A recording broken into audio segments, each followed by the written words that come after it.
Welcome to Nevertheless, a show dedicated to organic leaders and leaderpreneurs. Today, you will discover how to discern your essence and live powerful.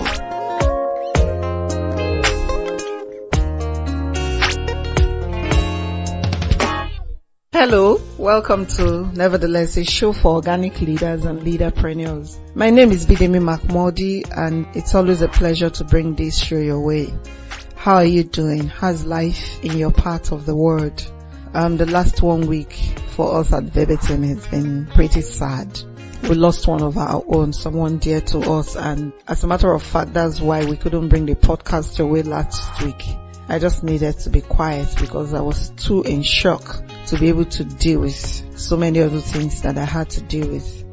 But as we all know, in the end, life must go on, so life is going on. But I've learned a few lessons from that experience, and I think that is actually the main reason why today's podcast is coming to you. So today, even though we'll be talking about things that surround your purpose, but I just felt that given that in the last 1 week here, we have needed a lot of encouragement and we had to go to God to get our encouragement. It would be nice to just send some encouragement your own way. You may not have been bereaved, you may not have lost someone, but things may be hard. You may have uncertainties. Maybe you're sick in your body, maybe you just lost a job. I don't know what it is that is happening around you today. I just want to say to you that I know it is difficult, and I know you may not even be able to see beyond where you are standing right now. But trust me, there is some light at the end of the tunnel. Now, I'm not saying that to you because those of us here have found our way out of this tunnel entirely.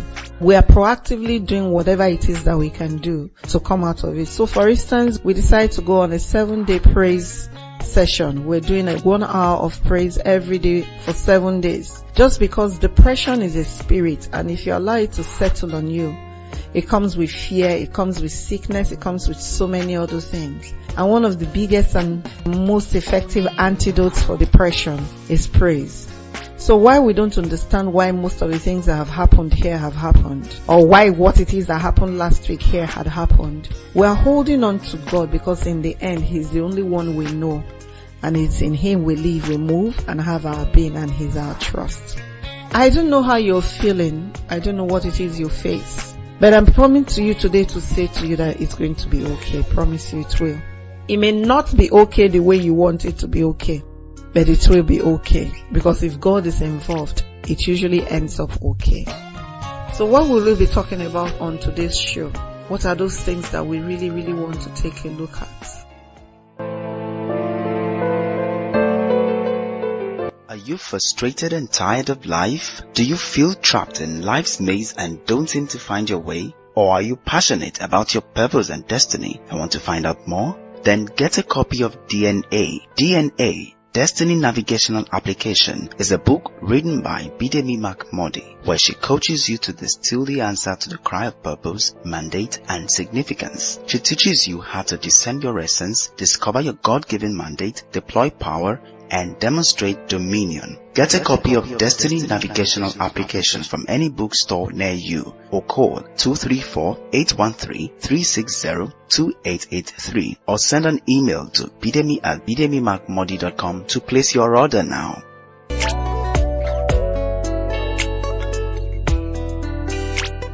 Today I want to talk to you about when you feel like you don't have what it takes to go on.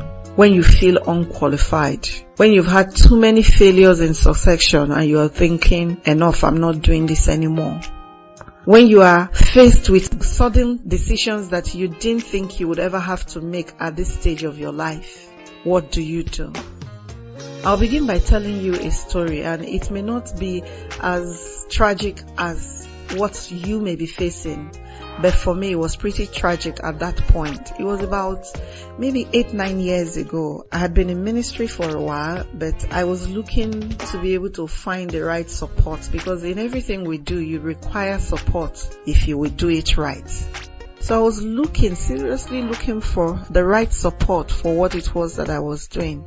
And there was this brother of mine, I still call him a brother in church, whom I had known previously in church, but had gone off somewhere outside the country, some missionary work.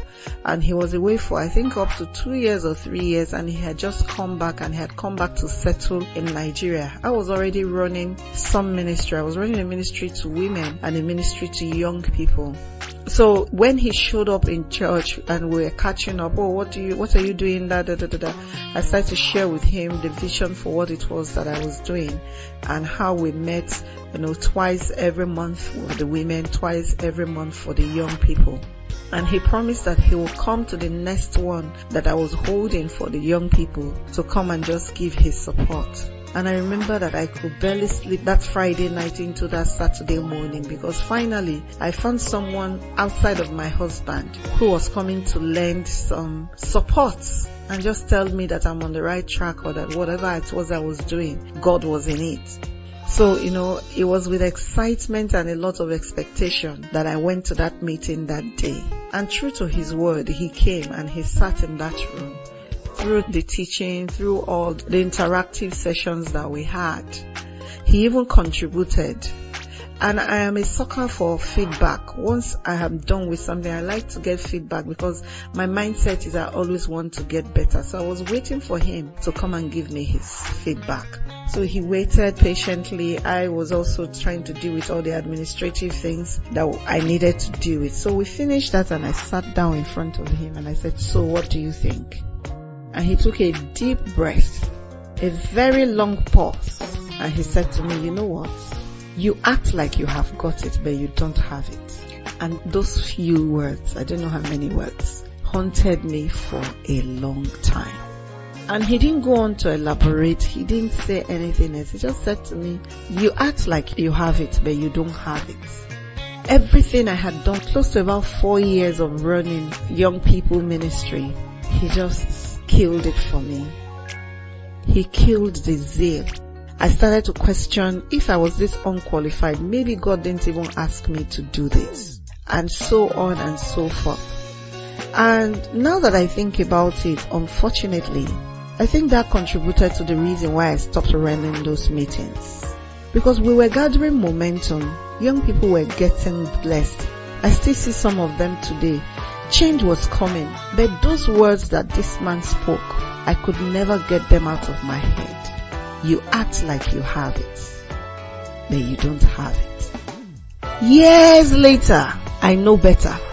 Maybe if someone sat in front of me today to say to me, "Oh, Bidemi Mark-Mordi, you act like you have it, but you don't have it," maybe I will still not join issue with the person, because that's me. I'm not really a confrontational person if I can help it. But one thing I know I would never allow to happen to me again is to walk away and have that voice in my head telling me that what God himself has asked me to do, what God himself has resourced me to do, that I didn't have what it took to do it. I will never let anyone tell me that again. And so I'm looking at you and I'm saying, maybe it's not a man who has said to you that you act like you have it, that you don't have it. Maybe it's a voice in your own head saying it to you. Maybe it's the circumstances you've had to deal with that are singing at the top of their voice that you don't have what it takes. If there's one thing I do know, it is that every one of us has what it takes. Whether we're willing to do the work from where we are at to where we can be is a different question entirely. And whether we have the clarity to get it done the way that we ought to get it done is another matter altogether. But were you resourced to do what your heart has panted after all these years? The answer unequivocally is yes. You've been resourced to do it. I can't sit here and actually say to you that at the point when he said to me that I was acting like I had it but I didn't have it, I can't say to you 100% that I had mastered what it was I was doing. I can't even say to you now that I had mastered what it is that I'm doing. But I can tell you that even if I had not mastered it, there was no meeting I showed up for that I wasn't prepared for. What I lacked in experience, what I probably even lacked in anointing, I made up for in very serious preparation. So I think that was worth something. If I had thought about it then, I would probably have told him that I may not have what it is that he wants to see, but I do know that I have something, especially the ability to sit through in the night to prepare for what it was I have been asked to do. So if you are in a place and maybe it's not someone, maybe it's a situation, maybe it's just a curveball that life is throwing you, I want you to realize that you must never forget why you started this journey. You must never forget why you started this journey. I stumbled upon a movie recently, and there was a part of the conversation that resonated with me. And he said something very simply. He said, living on purpose is the ability to live life for yourself and do for yourself so you can do for others. Living on purpose is an ability to live life for yourself and do for yourself so that you can live for others and do for others. I'll take it one more time. Living on purpose is the ability to live life for yourself and to do for yourself so that you can live for others and do for others. As inadequate as you're feeling right now, someone somewhere is looking at you and all they're thinking is, if I could just be this person, if I could just get this person's ability, my life will be together. So yes, you may not be exactly at the point where you have always dreamt that you will be, but wherever you are right now, if you work it hard enough, it has in it the capacity to deliver a greatness that you have never seen before. So again, why did you set out? Because I really don't know why I allowed that voice to get under my skin the way it did. Because if there was anything I was sure of, even at that point, even if I wasn't sure of any other thing, there was one conviction I had. It was that God asked me to do what I was doing. And for me, that's the biggest why ever. How I lost sight of that, and all I could see, or all I could hear in my mind was that you act like you have it, but you don't have it. I still don't know. But it was like today, the devil just sent someone I trusted. That's the way I see it today, to come and pour sand in something valuable that I had been doing. And like I said, from that point, that particular ministry never recovered. So I'm talking to you about failure because I've been there. And I'm not trying to make excuses for my failure. I'm just saying that someone who didn't know better said something to me that I should never have listened to. And I took him too seriously. That's what I'm saying. I'm taking responsibility for this. Because if it's someone that is saying to you that you're not good enough, the thing is this: they don't know any better. Another variant of that is they don't say to you that you're not good enough. They just say to you that you are too ambitious. And so you begin to think, well, if they think I'm too ambitious, I already have this, so what's the point? Please never forget why. Because every time something begins to tug at your heart, there is a reason why that happens. That's why when I talk to people, when I coach people, when I talk to them on purpose, I usually say to them, begin with why. Why do you want to do what you want to do? And once you can get that out of the way and never forget it, no matter how inadequate and unqualified as you are, you will be fine. The next thing is, and I think I've said this, but it's one of my points, so I'll just still mention it, is never let others steal or squash your voice. What that guy did that day without knowing was that he stole my voice. And I'm here to say, never allow anyone steal or squash your voice. That the tune you carry does not work for them does not mean that you will not find your tribe. Don't let them steal or squash your voice. Take a step back. Consider their criticisms, but don't stay there. Take what is useful and move on and continue to do what you have been called and resourced to do. The third point of encouragement I want to bring your way today is that you should draw strength from all who have gone ahead. I've read my Bible and I cannot claim that I've read it and I know it back to back, because every day when I open it, even for the things I had read before, they appear new to me. But one thing that I can tell you I've seen in the Bible is that God is a specialist at using unqualified people. He used an Abraham. He used a Moses. He used a Gideon. He used a Deborah. He used a Jephthah. He used a Samson. He used a David. He used a Joseph. All these people had their specific inadequacies, yet God used them. So if He called you And it doesn't have to be ministry like I was called to do. Even if it's a job, even if it's a business, I'm very sure that if it was not in you, they would not have asked you to do it. So yes, the voice may be ringing really loud, like you don't have what it takes, but I need you to look yourself in the mirror and speak to that image of you in the mirror and say, you have everything that it takes. Because the Bible says that all things that pertain to life and godliness, God has given to you. One thing I can say about that brother of mine today is that he was wrong, but he was honestly wrong.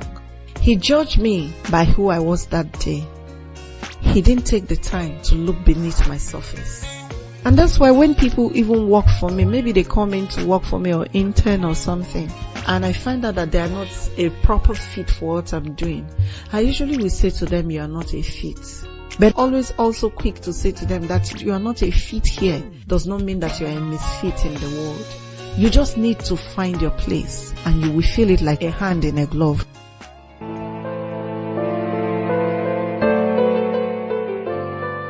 In a world filled with many fears and discouragements, life often becomes a burden. For those who know the way, life's just simple. Don't worry, you're not alone on this life's journey, as Bidemi shares powerful insights and principles from her everyday work and life experiences in her book, Nevertheless. Nevertheless is a book designed to encourage and equip you to face life with courage, hope, and determination. Get a copy of Nevertheless from a bookstore near you or call 234-813-360-2883 or send an email to bidemi@bidemimark-mordi.com to place your order now. I guarantee you will make it nevertheless.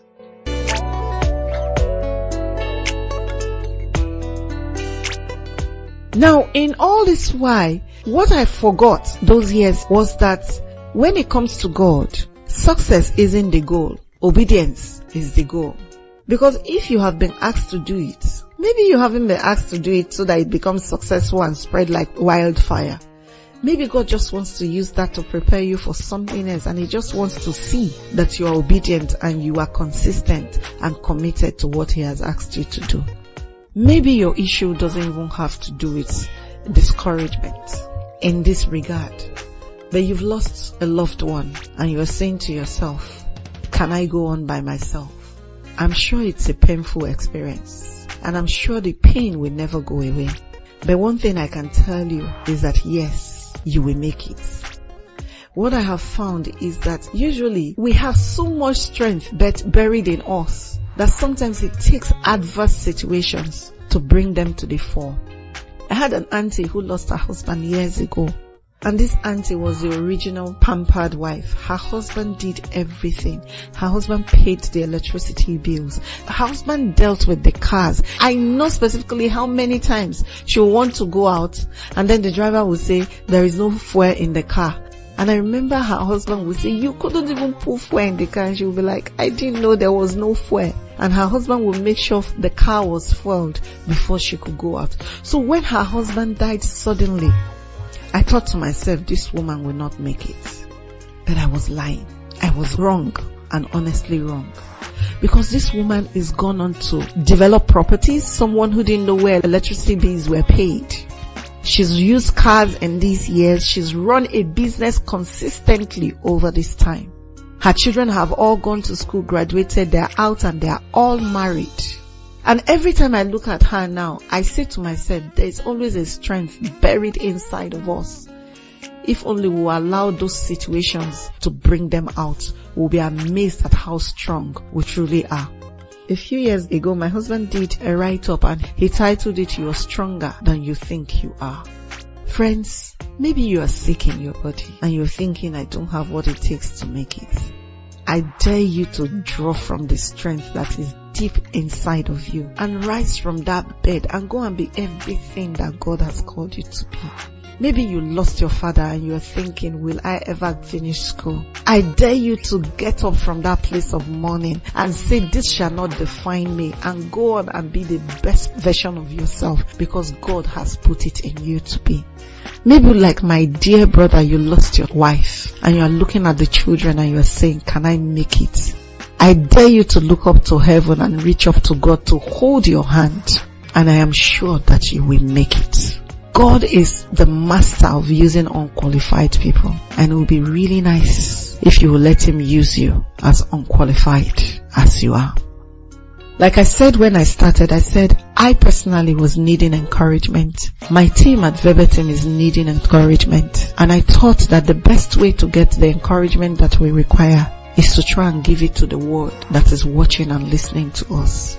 My name is Bidemi Mark-Mordi, and it's not been an easy week, but still I rise, and still we rise, and still you must rise. Till next week when I come your way, remember that when you discover purpose, you will live a powerful life. God bless you, and may he turn that morning into dancing shortly for you. You are loved and appreciated.